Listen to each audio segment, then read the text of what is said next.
$3 billion in funding to deal with distance learning for California schools. So how will the money be spent? And a look at the history of Coachella, now 120 years old, and how it became so important as an agricultural hub for the valley and the state. And Mike Everett's in for Jerry with your AccuWeather forecast.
Is NBC Palm Springs. Good morning, Coachella Valley, and thank you for joining us for NBC Palm Springs Midday. I'm Joe Smith. I'm glad you're here. Let's get right to our top stories. A fire is under investigation in Coachella at the entrance to the Coachella Valley Water District facility. This is at Tyler and Avenue 52. The fire broke out sometime around midnight. Damage was confined to a couple of palm trees and shrubbery on the property. No one was hurt. Show me your papers. Could you move away? No, I want to see your papers. You want to see my papers? Yes. Your immigration. This is a video that went viral. A resident of a housing complex in Rancho Mirage harassing a landscaper, asking to see his immigration papers multiple times. Rancho Mirage officials say they have completed an investigation into the incident, telling the Desert Sun it was an isolated event. The city attorney says, quote, action will be taken. Parkview Villas property managers are reportedly conducting another investigation, which could ultimately end in the woman being evicted. NBC Palm Springs reached out to the property manager for comment, but has not yet received a response. An escaped inmate was captured Saturday night after fleeing from the John J. Benoit Detention Center in Indio. Angel Felipe Aleman escaped sometime in the afternoon and was captured 4 hours later. It's unclear how Aleman escaped or how authorities captured him. Authorities say Aleman will be booked in jail, but they did not specify which one. Aleman is accused of stealing a deposit bag with $140,000 from an armed vehicle. Authorities were able to identify him through video by witnesses. Police later found the bag of money buried in a dirt lot, and Aleman was doing yard work at a home in Indio. Coronavirus coverage brought to you by East Valley COVID-19 testing site, serving residents of eastern Coachella Valley. High school sports in California will be delayed until the winter. California Interscholastic Federation issued a revised calendar this morning. The state's 10 sections will release their own calendars for regular season and playoffs with the revision in mind. It's anticipated most sections will begin in December 2020 or January of next year. Last week, Governor Newsom announced specific guidelines for the upcoming school year. Part of his announcement included an extra $5.3 billion in funding to deal with distance learning.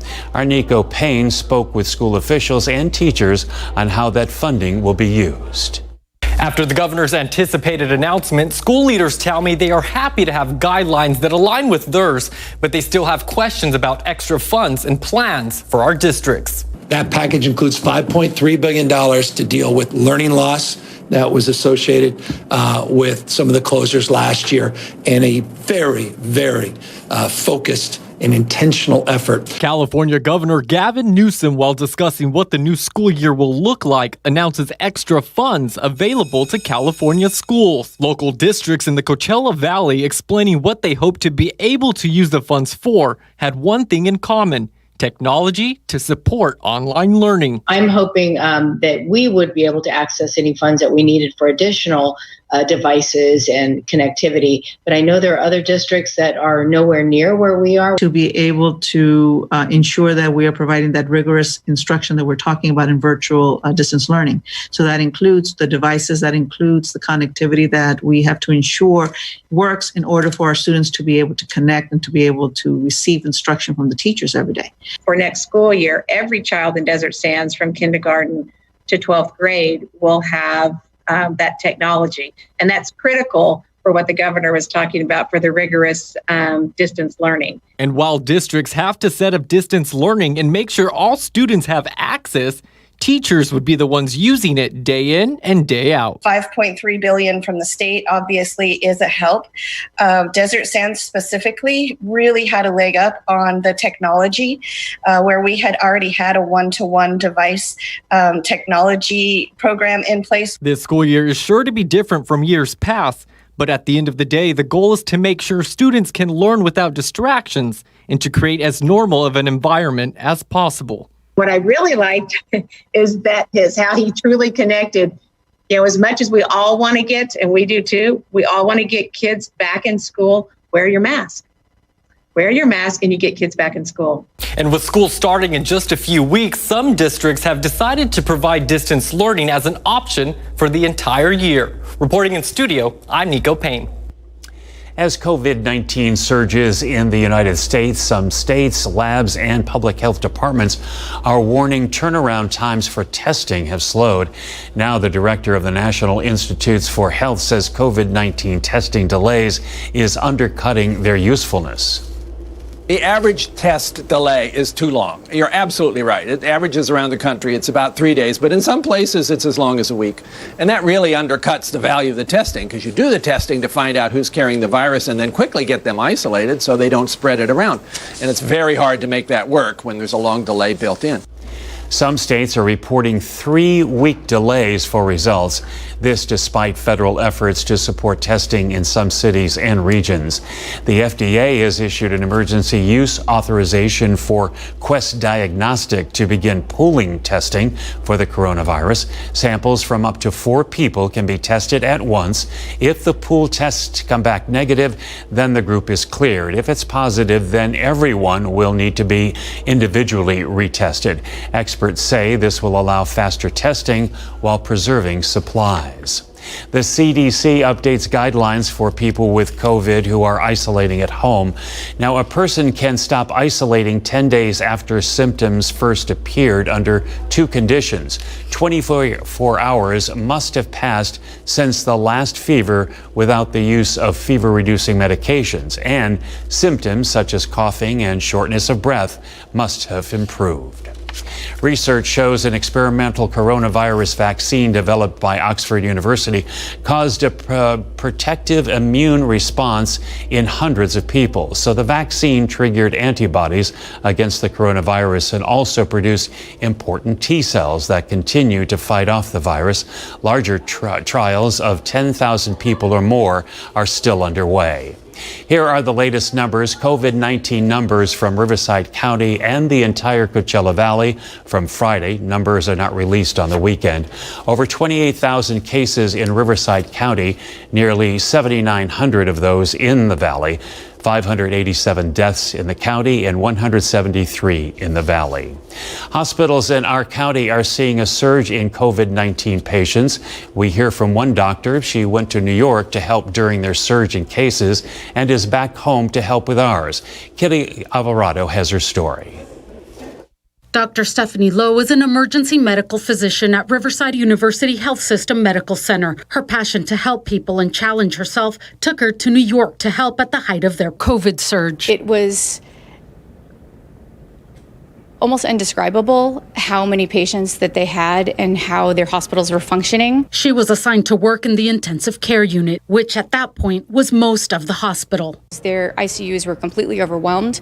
Almost every single floor in the hospital I worked at were ICU floors designed for these COVID patients. Nothing could prepare her to see this many COVID patients suffering the worst of the illness, many on ventilators, fighting severe respiratory disease and multi-organ failure. Trying to manage it was such a huge struggle, not only physically, emotionally, mentally. The long hours didn't weigh on her as much as the worst side effect of this disease, patients dying alone. It's the biggest part of the emotional toll is knowing that somebody's family member is dying and they can't be there. Now hospitals across the county, including hers, are implementing their surge plans because of the spike in COVID cases. While it's nowhere near what it was in New York, she knows the reality of what can happen. If it gets out of control and we surge too quickly, patients are unfortunately going to suffer. And we want to take care of them. We want to give everybody the best possible chance with this disease. She learned many valuable lessons about this virus that are helping save lives here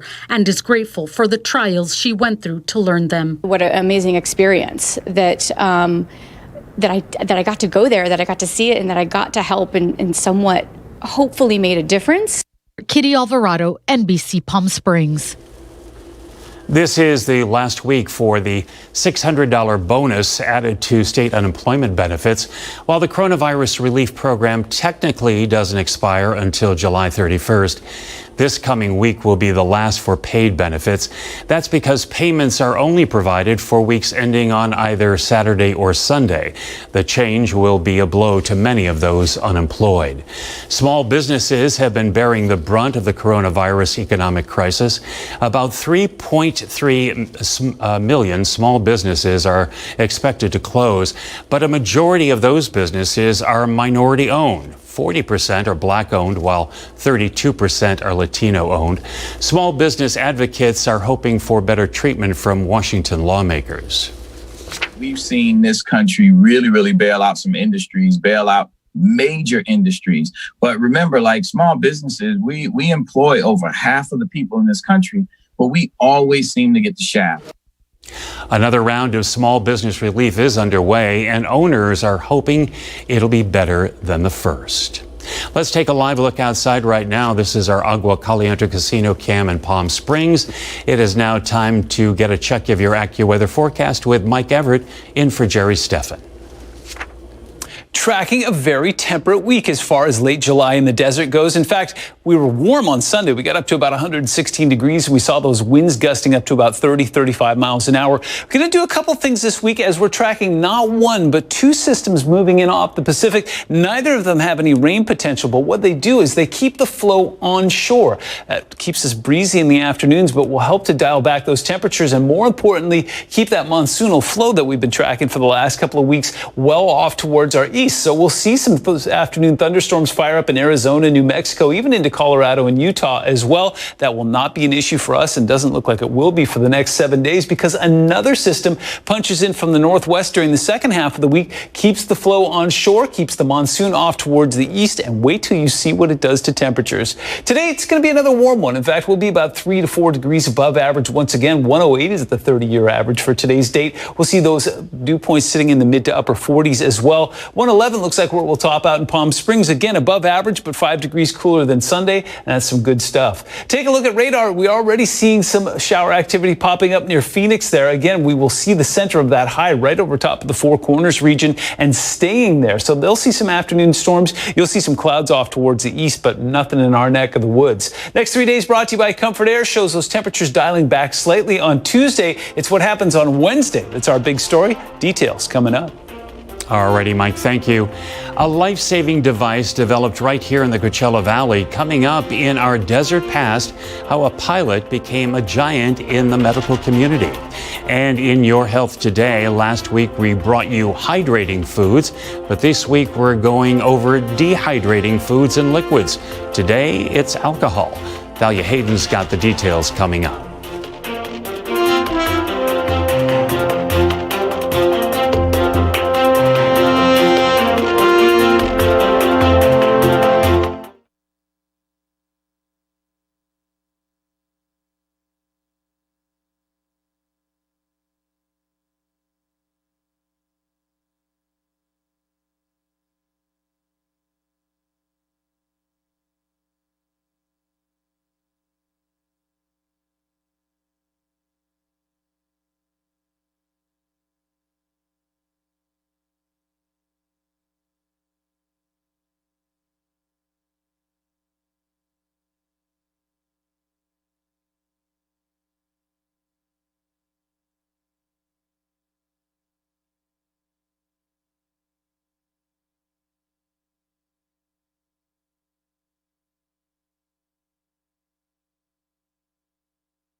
Desert Pass is brought to you by Mike Thompson RV. Your adventure starts here. He may not be a famous movie star, but longtime desert resident Forrest Byrd is a revered star in the field of aviation, scientific invention, and biomedical engineering. Forrest Byrd boasts 2 Presidential Medals of Honor, 2 Lifetime Scientific Achievement Awards, membership in the National Inventors Hall of Fame, and his own Idaho Aviation Museum and Invention Center. He was an aviator, and he was very important during World War II, and he was quite a man. Byrd's lifelong passion for aviation was ignited as a youngster, and in early World War II, he piloted nearly every working aircraft, ferrying planes from the factory to the front while serving in the U.S. Army Air Corps. When new jet turbine designs allowed for flight at higher altitudes, Byrd realized new equipment was needed for pilots to breathe without becoming hypoxic, and so began his lifelong research into respirators and anti-gravity devices. Somehow he realized that when you would get up in elevation, oxygen would help you breathe better. So that kind of clicked something in his mind. Applying the physiology of aviation to the human lungs, Byrd pioneered the first reliable medical respirator, a gizmo he initially cobbled together from tin cans and a doorknob. Further refinement resulted in the mass-produced Byrd Mark VII respirator, informally called the Byrd, and it has become a routine part of modern medicine. If somebody was having an asthma attack or something, it would put more oxygen into your system. They also made what they called a baby bird respirator, and that was used for premature babies. Having a compact size and affordable price, his Baby Byrd eventually replaced the iron lung, a large, unwieldy machine used during the polio epidemic of the 1950s. His company, Byrd Oxygen Breathing Equipment, was headquartered adjacent to the Palm Springs Airport. In 1978, he created a major medical company, Byrd Corporation. He later merged that business into 3M Company. Byrd was featured in a 60 Minutes segment back in 2007, flying his 1938 souped-up Piper Cub, the same plane his father taught him to fly. My daddy was a World War I pilot, and I just wanted to be able to fly like he did. Forrest Byrd died in 2015 at the age of 94, but his Byrd respirator lives on, and so do millions of people, thanks to Palm Springs' own Forrest Byrd.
And welcome back. Here's a live look from our Agua Caliente Casino cam in Rancho Mirage. And here's Mike with a look at your forecast. Sunday was a rather warm affair across the Coachella Valley. Now, nothing like the previous weekend where we got ourselves into that 120, 121 range, but still 116 was 8 degrees above average. 108 is the 30-year average for this time of year, 3 degrees below record territory, and we managed to get ourselves into the 70s. Here's what we're going to do today. It looks like we'll get it to about 111, so 5 degrees cooler than it was on Sunday, courtesy of that trough that I was showing you earlier. Look for 112 in Palm Desert, and Indio and parts down south towards Thermal will get up to about 113. We'll see some low 100s out towards Joshua Tree, some mid 80s in Big Bear. We'll see a warm 96 up towards Idlewild. This time of year, we see the same thing almost every day. We get that easterly flow in the morning. The atmosphere gets a chance to warm up and the pressure changes. You'll see those winds gusting up to about 20, 25 miles an hour as we go through the rest of the evening. Again, gusty, but not as gusty as it was on Sunday night. Tuesday, we're going to re-rack and do the whole thing all over again. Temperatures across North America look a little something like this. A warm 83 in Seattle. In fact, it'll be the exact same temperature as we'll see in LA. Meanwhile, Denver hits 92, 105 in Phoenix. They've got some of that monsoonal moisture, so they'll be slightly cooler than we will. It's warm in the Northeast. In fact, heat advisories in place. You take the mid 90s and add about 80, 90% humidity. Heat indices will be getting up to about 105, 110 in some spots. 94 and muggy in Atlanta. It's going to be pretty warm in Dallas as well. As far as watches and warnings go, we do have an air advisory in the Central Valley. If you do have some I-5 travel plans, there's a fire in Fresno called the Mineral Fire that's been pushing a lot of smoke in there, so they have some air quality issues. Meanwhile, looking across the rest of the country, things looking fairly tame, and those heat advisories all the way across the east, stretching from Maine all the way down into the Carolinas. Looks like they'll stay there through most of the week. Monsoonal flow, as we mentioned earlier, remains very politely off towards Arizona and into New Mexico. Even Colorado and parts of Utah will see some afternoon storms today. Some of those could make their way up towards Vegas as well, but none of it comes into Southern California. In fact, as we go through the rest of the week, the monsoonal flow will persist and fire up spotty afternoon thunderstorms from Flagstaff all the way through Albuquerque down towards Tucson as well. Looks like we won't see any of that as well. We're going to be very dry here today. Dew points getting into the mid to upper 40s. 108 is the 30-year average. We'll exceed that by about 3 degrees. We'll see some 70s and 80s along the coast. Big story for us is your extended forecast brought to you by Comfort Air. A second trough moves in on Wednesday and takes us below average and keeps us there into the weekend.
When you stop and think about it, most of us don't know too much about the history of where we live. That's about to change for Coachella and the eastern part of the valley, now 120 years old. A new book about the history of its people, events, and the importance on the overall development of the entire valley is out. Here this morning is Jeff Kreider. He is the author of Coachella, A History of Coachella and Its People. Welcome, Jeff. It's good to have you with us. Thank you very much. So tell me why the city of Coachella was interested in commissioning this book. Well, the city got interested in exploring its history when it opened its new library a couple of years ago. And city officials started looking around and they realized that they really didn't have even a local book that focused on the eastern Coachella Valley, let alone Coachella. Most of the books that you find at the library focus on Palm Springs and on the movie star history of the area. And so they felt that there was an information void that needed to be filled. What's interesting about this book is the importance of how it plays out of what's going on today. I did the research for this book a couple of years ago, and so I didn't have this backdrop of media attention to civil rights that we have right now. But in many ways, I think that was better because it enabled me simply to focus on the sources that I had to guide me along the way. You know, it really is an important part of the valley, especially for agriculture, that I think does get overlooked so many times. The very first farm workers we had here in the valley were Cahuilla Indians. They weren't immigrants from Mexico or Central America or any place else. They were Cahuilla Indians who were used by the white settlers when they first arrived here. And then after that, because of the growth of agriculture, we started importing workers from Japan. And then it was after that that we started getting immigrants from Mexico. And that coincided to a great extent with the political strife and violence that was taking place in Mexico during the Mexican Revolution and then later the Cristero Revolution in Mexico in the 1920s. In your research, what was the big surprise or the aha moment for you?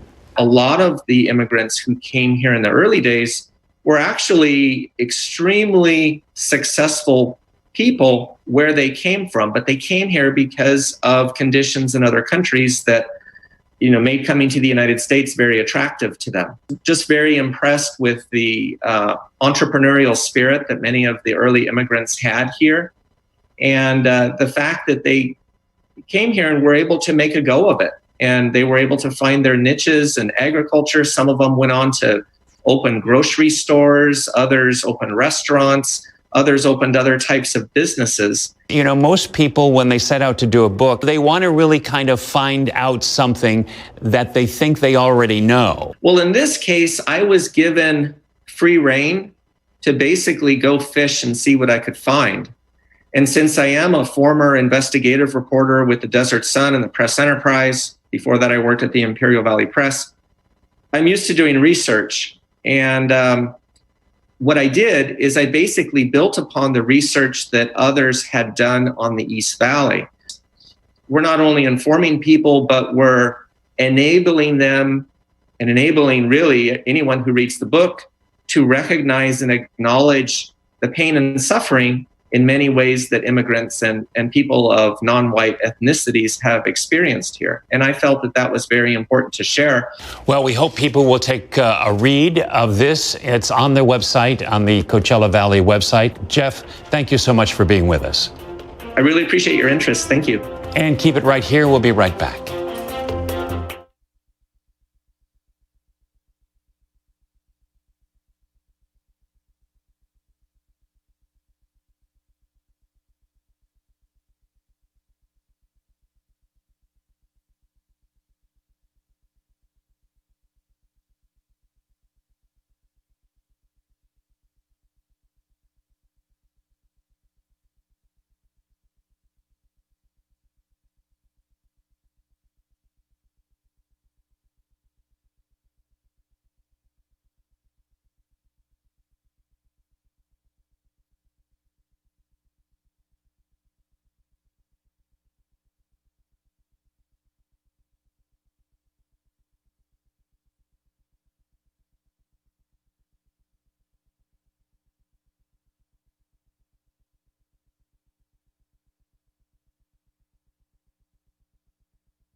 in Your Health Today. Last week, we told you about foods and beverages that keep you hydrated. Well, this week, we're discussing things that dehydrate you. Studies show that over 75% of Americans are chronically dehydrated. The number one culprit for dehydration is alcohol. Although it may seem hydrating, alcohol actually does dehydrate you. Doctors say it's a diuretic, which means it actually removes hydrating fluids from your body, especially in the summer heat. So you may want to skip that alcoholic beverage by the pool, or at the very least, alternate every other drink with water. This dehydration is also the reason for that terrible hangover headache. And, you know, the scary part is you don't feel thirsty when you are drinking alcohol, so you don't realize how dehydrating it actually is. That could get dangerous pretty fast, and then you could deal with fainting. So just be careful. That's what's happening in Your Health Today. And now to some consumer news. More than 1,600 people have signed a petition calling on Trader Joe's to eliminate products and names that they consider racist. Ethnic foods have names like Trader Ming's, Arabian Joe, and Trader Jose. A company spokesperson says the branding was supposed to be a lighthearted attempt at inclusiveness, but says it's clear the names have the opposite effect. And Trader Joe's is in the process now of updating its labels. KFC is trying to create the world's first lab-produced chicken nuggets as part of its Restaurant of the Future concept. The chain is working with a Russian 3D printing company to develop technology to print chicken meat using chicken cells and plant material. KFC says the bioprinted nuggets will be available for final testing in Moscow this fall.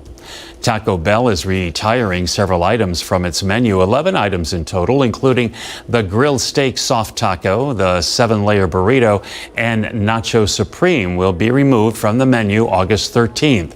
Taco Bell says the move is to clear space and create a more efficient experience. Some new additions will fill the void, including some plant-based items. Now here's a live look from Washington, D.C. Congress is back today trying to fix the coronavirus economic crisis. Tracy Potts reports on the Republican plan that's already facing a possible veto from the president. Another $1 trillion. That's what Republicans plan to pitch this week for businesses shattered by coronavirus. Money for schools and childcare, lawsuit protection, another round of $1,200 checks to Americans, and tax breaks for businesses. President Trump wants more. I'll have to see, but yeah, I would consider not signing it if we don't have a payroll tax cut. Republicans can't agree what to include. It's a lot less than the $3 trillion Democrats approved. Don't ask me why the Republicans do what they do, but I do know that they can't continue in that way. We have to end this virus. That's what concerns me. And President Trump is once again at odds with his own health experts. I don't agree with the statement that if everybody wear a mask, everything disappears. States insist it's about the science. We need to wear a mask. That example needs to be set by our national leadership. We simply found that they work. But without consistent rules on wearing masks, the U.S. continues to break records for new cases. Tracy Potts, NBC News. This is the last week for the $600 bonus added to state unemployment benefits. While the coronavirus relief program technically doesn't expire until July 31st, this coming week will be the last for paid benefits. That's because payments are only provided for weeks ending on either Saturday or Sunday. Making other headlines across the country, New York City officials, community leaders, and advocates and supporters held a vigil to honor the life of Congressman John Lewis. The group gathered at the Black Lives Matter Memorial in New York City. Former Representative Charles Rangel, who served with Lewis for more than 20 years, was there. He said it made him so proud to see young people continue the fight against heroes after heroes like Lewis have fallen. Representative Hakeem Jeffries was also there. He served almost 8 years in Congress with Lewis. Now, John Lewis was a voice for the voiceless, a defender of the disenfranchised, a powerful, profound, prophetic, principled public servant. But above all else, John Lewis was really a mighty man of God. Representative Jeffries also said the most important tribute to Lewis would be for the Senate Republicans to pass the Voting Rights Advancement Act and name it in honor of Lewis.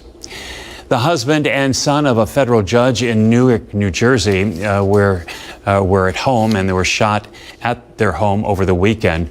Her son died. Her husband is in the hospital in critical condition. Investigators say Judge Esther Salas was in the basement of her home when her husband answered the door and was shot several times. Her son ran to the door and he was shot. The suspect was reportedly dressed like a delivery person. Dozens of moms marched to the federal courthouse in Portland, Oregon yesterday to call for police reform and an end to systemic racism. Wearing yellow shirts, they called themselves the Wall of Moms and could be heard chanting, "Moms are here, feds stay clear."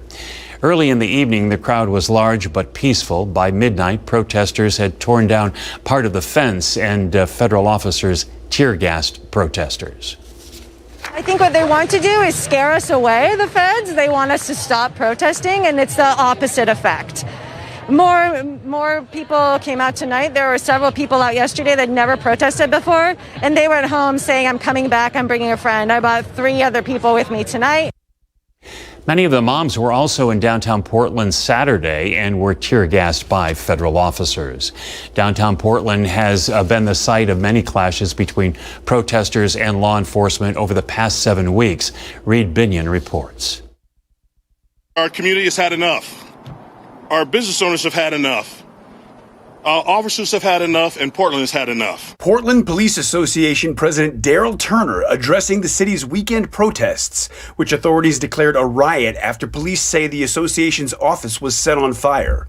Nearly 2 months of protests against racial inequality and police brutality have followed the police killing of George Floyd in Minneapolis.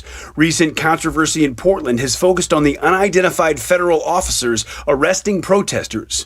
Department of Homeland Security officers have been seen on camera making arrests and putting protesters into unmarked vehicles. And Customs and Border Protection has acknowledged its agents were also involved in arresting protesters.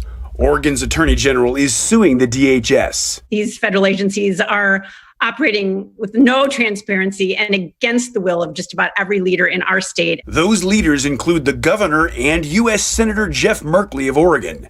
Portland's mayor also speaking out. People are being literally scooped off the street into unmarked vans, denied due process. As far as I can see, this is completely unconstitutional. Protests also playing out in Seattle over the weekend, which resulted in arrests, damage to police property, and one officer being taken to a hospital, according to the Seattle Police Department.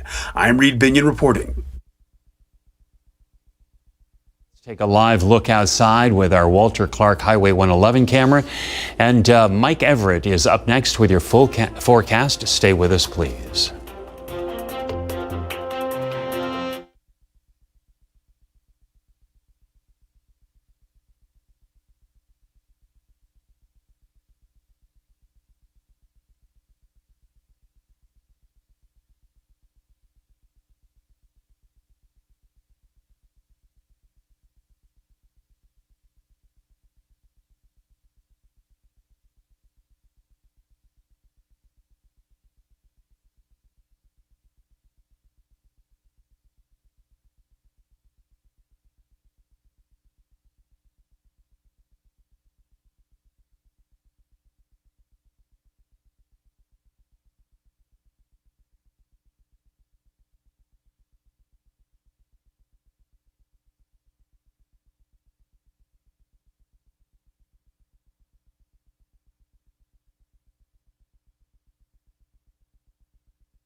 And here's a beautiful shot of Palm Springs from our Agua Caliente Casino cam.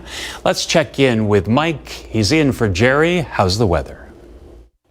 Sunday was a rather warm affair across the Coachella Valley. Now, nothing like the previous weekend where we got ourselves into that 120, 121 range, but still 116 was 8 degrees above average. 108 is the 30-year average for this time of year, 3 degrees below record territory, and we managed to get ourselves into the 70s. Here's what we're going to do today. It looks like we'll get it to about 111, so 5 degrees cooler than it was on Sunday, courtesy of that trough that I was showing you earlier. Look for 112 in Palm Desert, and Indio and parts down south towards Thermal will get up to about 113. We'll see some low 100s out towards Joshua Tree, some mid 80s in Big Bear. We'll see a warm 96 up towards Idlewild. This time of year, we see the same thing almost every day. We get that easterly flow in the morning. The atmosphere gets a chance to warm up and the pressure changes. You'll see those winds gusting up to about 20, 25 miles an hour as we go through the rest of the evening. Again, gusty, but not as gusty as it was on Sunday night. Tuesday, we're going to re-rack and do the whole thing all over again. Temperatures across North America look a little something like this. A warm 83 in Seattle. In fact, it'll be the exact same temperature as we'll see in LA.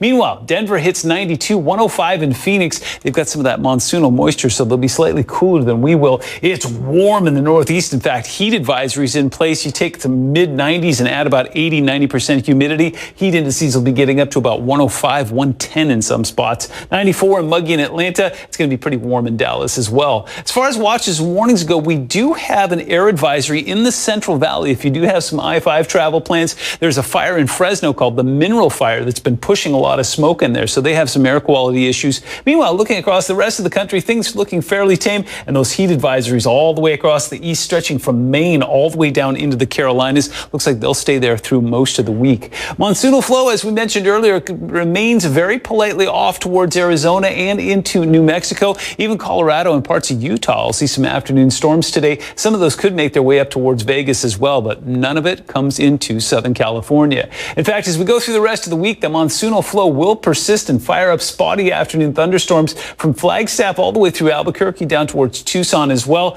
Looks like we won't see any of that as well. We're going to be very dry here today. Dew points getting into the mid to upper 40s. 108 is the 30-year average. We'll exceed that by about 3 degrees. We'll see some 70s and 80s along the coast. Big story for us is your extended forecast brought to you by Comfort Air. A second trough moves in on Wednesday and takes us below average and keeps us there into the weekend.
Well, now more than ever, we definitely have to keep our homes clean and sanitary. So joining us now is Bo Riles, who's going to tell us how to do that with a revolutionary new product from Thane Direct. And welcome, Bo. Thank you, Sandy. I appreciate you having me. Thank you. We're so happy to have you. I have to say, a revolutionary new product, but I know Thane Direct has been around for almost 3 decades. So this is just new and improved, correct? Yeah, just another wonderful product from Thane Direct that solves a common problem and does what it says it does. Well, tell us a little bit about it, because I understand it gets rid of 99% of germs and bacteria, which is pretty impressive. Well, we're taking ordinary tap water and just a little bit of salt, enough salt to fit into this little spoon right here. And what we're doing is we're electrolyzing. This is old technology that hospitals have been using for years to create, a natural cleaning system that uses just the electrolyzation of salt and water together. When you send an electrical current through the salt and the water, which we do in this activator right here for about 10 minutes, push this button right here. 10 minutes later, the electrolyzation process is giving us a cleaner sanitizer and deodorizer that, like you said, kills 99% of certain germs, viruses, and bacteria, but also cleans, sanitizes, and disinfects as well, deodorizes as well. Wow, that is amazing. I am so impressed. But I have to ask you, of course, before we get into some of the details, safe, I understand, for pets and small children, right? Yes, absolutely. Even safer than bleach. It's certainly easier on your clothes. You spill bleach on your clothes, you know what happens. But you can smell once again, for the folks, one more time, the activator goes on, you plug it in, you press this button, 10 minutes later, you have this powerful cleaner sanitizer. And then you spray the spray cap on, and you can just spray as you go and clean and sanitize as you go. That is amazing. So are there any rooms in particular? How do we use the product? I understand there's a mop as well, so it's a whole cleaning system. There is a cleaning system. You add that mop, and now you'll be able to get all your hard surfaces, like I said, clean, sanitize, and deodorize all of your hard, flat surfaces on the ground. And with the spray nozzle on top, now you can go and spray computer keyboards, the kids' toys, the doorknobs, your steering wheel in your car, certainly all countertops. You'll want to do that, the top of the stove, just by doing a little spray right here. And again, what we're doing is we're using just the power of good old H2O and sodium chloride salt, that electrolyzation process, create this powerful cleaner sanitizer. That is so impressive. And when you had me at hospital, when you said that this is what the hospitals use for some of their cleaning purposes, and now we can get this in our own homes, that's pretty impressive. It is. They've miniaturized the process and done it for anyone to use at home. And we're talking about creating this powerful cleaner sanitizer, deodorizer, Sandy, for fractions and fractions of pennies, because once again, it's just salt, a little bit of salt, and good old H2O. 10 minutes later, you have almost a quart of cleaner sanitizer. And when you run out, you just make more for fractions of pennies. Wow, that's amazing. So you said normal tap water, normal table salt, 10 minutes. Sounds like it's a deal to me. So how do we get this great product? What is the cost? I know you said fractions of pennies, but what's the actual cost? The actual cost of the activator is two payments of $29.95. You'll just go to H2OE3.com. That's H2OE3.com. Again, 2 payments of $29.95. But I think today, if we use the coupon code of KMIR-TV, people will receive $5 off. That's the actual your call letters of your TV station there, KMIR-TV-TV, and you get $5 off. So that sounds like a deal. Something that's safe, something that's effective, and something in these dire times, more than ever, we really need to make sure that we're keeping our home environment sanitary and clean. And I presume there's no odor to it. It's odor-free as well? Odor-free, for the most part, at the end of the electrolyzation, that's the tough one to say, electrolyzation process, you will smell a smell that almost smells a little bleachy. It's a very clean smell. And that's because once you've sent that current through the salt and the water, you've created 2 powerful oxidants, one that's going to cut through that grease and grime, and the other one once again, it's going to be a bacteria-destroying sanitizer and deodorizer. And once again, this product doesn't just deodorize. It doesn't just cover up odors. It actually neutralizes the odors as well, Sandy. Wow. Well, you have all the bases covered. I'm so impressed. And thank you for that great opportunity for our viewers to get a special deal. Thank you, Bo. We appreciate it. Stay safe and stay clean. You stay safe as well. Thanks. Thank you.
Well, this is a true silver lining for our valley.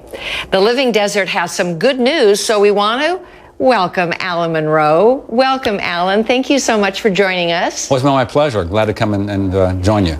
Well, you know, I know that the governor's orders were a little confusing. We've had to, of course, reclose some attractions and restaurants and bars, of course, to stop the spread, which we all understand. But we want everyone to understand that there's an important update from the Living Desert. So please share it with us. Absolutely. You know, about 4 weeks ago, the governor's orders let institutions like the Living Desert that had outdoor opportunities to open back up. And then this last few days ago, the governor came out with this new revise that said that zoos were on the prohibited list, but the fine print said that the indoor facilities for zoos had to be closed, not zoos in general. And so the good news is that since we reopened on last month, we have already implemented everything the governor has been asking for from day one. So we've already closed our indoor facilities. We only had a few.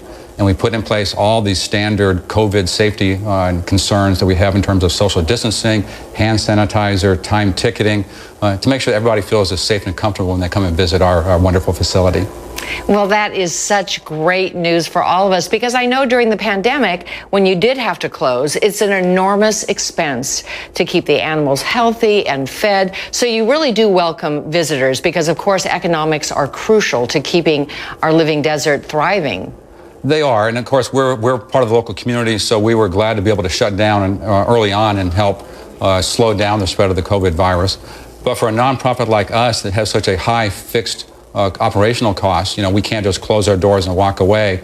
We've got, you know, hundreds of animals that require medical and veterinary and animal care and feeding and things like that. And so we have a pretty high, it costs us about $22,000 a day just to operate the zoo at the core, very minimum amount of staff just to keep us going. So it was a bit of a stretch while we were closed, and so we're certainly glad to be able to open it back up and have visitors come back and start the turnstiles turning and helping to bring in revenue to tide us over the slow summer season we have here. Well, we are so happy because I understand you actually have a new exhibit that you were going to debut at the end of March, but because of the pandemic, you weren't able to, and it involves some of our Australian friends. Yes, our friends from down under. And so we have a new animal experience called Australian Adventures. It was scheduled to open up on March 21st, and we actually had to close on March 17th. So the wallabies spent about 3 months waiting for their debut and their chance to shine in the sun. And so when guests come to the park now, they've got this new wonderful habitat. It's a little unique in that it's designed so it's an immersive habitat. The guests are invited to come into the wallaby space. The wallabies are free roaming. We ask the guests to stay on the pathway, and the wallabies can come and go as they please. So it's a chance to get up close and personal and see some of these amazing animals from down under. We have 2 different species of wallabies. We have emus, have a number of other birds from Australia, and even some of the really big reptiles that make Australia so famous. Wow. Well, it is so exciting. I can tell you personally, I have joined the Living Desert for over 2 decades. I brought my sons in their strollers, and now they're young adults and they love it, and they're going to be coming out from LA to visit. So thank you so much for all you do, and give us those hours again so folks can know when they can come out to the Living Desert. Absolutely. We're in our summer season right now, so the park opens up at 7 a.m. And the last ticket is at 1 o'clock, and then we close the park at 1:30. And because we have time ticketing, you can go online now and reserve your time. So if you're an early bird, you can get there bright and early at 7 o'clock when it's still nice and cool, and enjoy the park and have it almost to yourself on any given day.